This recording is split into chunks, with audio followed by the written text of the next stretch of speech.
Hi, I'm Darren Lyle, a Blender Foundation certified trainer. In this course, we will first model a base mesh of our character.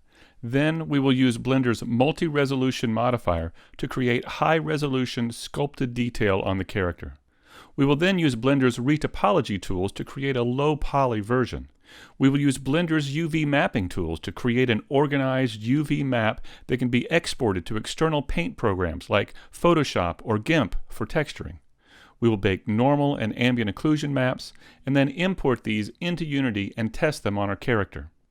And we will look at Blender's texture painting tools and how to use them to create texture maps as well. Next, you'll learn how to prep the character for rigging and generate the base rig. We'll create the control objects of the rig and go over how they can be used during animation. From there, we will adjust the weights of the character using Blender's vertex groups and parent the character's warhammer and shield to the rig. You'll then learn the basics of creating animation cycles for a game character. We'll use Blender's graph editor and dope sheet to animate the idle and run animations, as well as create a jump pose.